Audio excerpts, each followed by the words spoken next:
My name is Delroy Flemming. I did 6 years in prison. My jail ID is 03A2095. I've been to Sing Sing, I've been to Caxsaki, Rikers Island, Downstate, Ulster. I've been to Eastern Correctional Facility, Fishkill, and Sullivan. I was in Eastern Correctional Facility, and I remember this Caucasian guy getting familiar with this black guy. And in the process of him getting familiar with the black guy, the Caucasian guy thought it was just totally innocent. And the black guy, he always had a motive and an agenda behind getting friendly with the white guy. And the whole agenda was the black guy was a homo. It came a point where the Caucasian guy got comfortable enough to feel like he could, trust the black guy alone. And in that manner, one day they was having a cell cleanup. And for those of you who don't know what's a cell cleanup, every weekend, the guys open their cells. They allow the inmates to open their cells and clean out their cells. It's either a Saturday or Sunday. They allow them to open their cell and clean their cell up, or whatever the case may be. And the black guy was the hall monitor, so he would go up and down the hall. He would go to different cells or whatever. And this day, he picked to go to the white guy's cell. And the white guy was comfortable, so he let him in his cell, and the black guy approached him and tried to rape him, tried to take his his goods, or whatever you want to call it like that, however you want to put it. And with that happening, the white guy started screaming. He was screaming for his life, and the officers heard it. So the officers ran down to the cell and they stopped it. And in the process of them stopping it, the Muslim guy with the black guy, he was, he kind of acted like he was crazy, like he didn't know what he was doing. So he felt like whatever he was doing, he was trying to act like whatever he was doing, he wasn't conscious of what he was doing. You know what I'm saying? And all along he was trying to rape the guy. So they took him to the hospital, and I guess they put him on medication, whatever the case may be.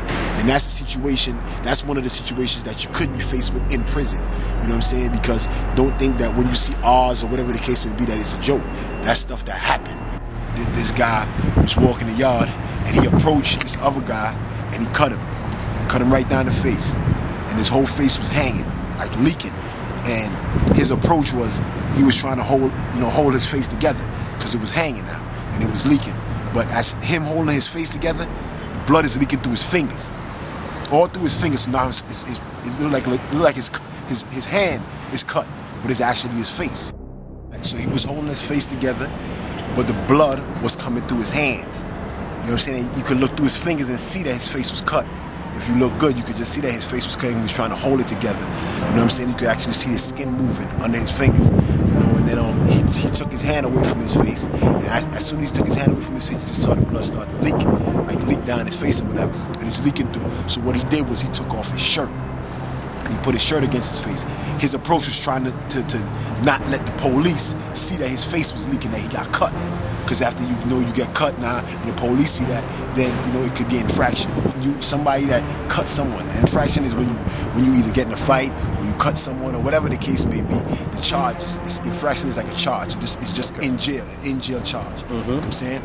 So after he took the shirt off and he put it against his face, whatever the case may be, he was walking the yard or whatever, and after that, now, it's time, the yard was closing, so it was time for us to go back in.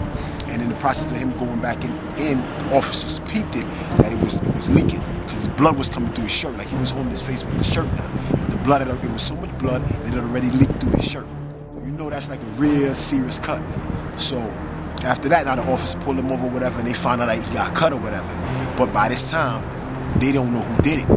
So what they did, this is the gist of the story. What they did was they put him in like a interrogation room.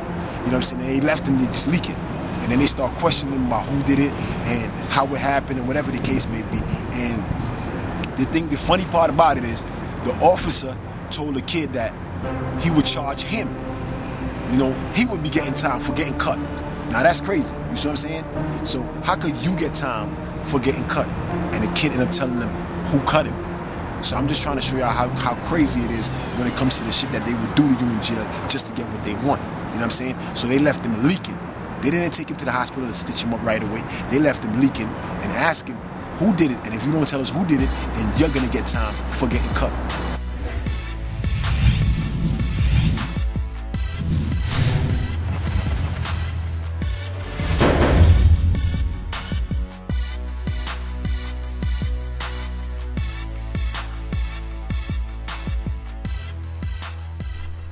next time on Prison X.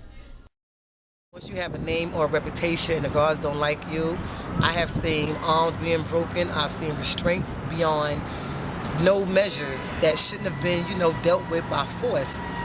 I've seen a 17-year-old abused, eyes blackened, nose broken, arm broken, and to the point you feel like you're not safe. And some people would literally not come out their units because they knew what they was up against with the other guards. Intimidation is a big thing, when someone has power over you, you don't know what to expect from them.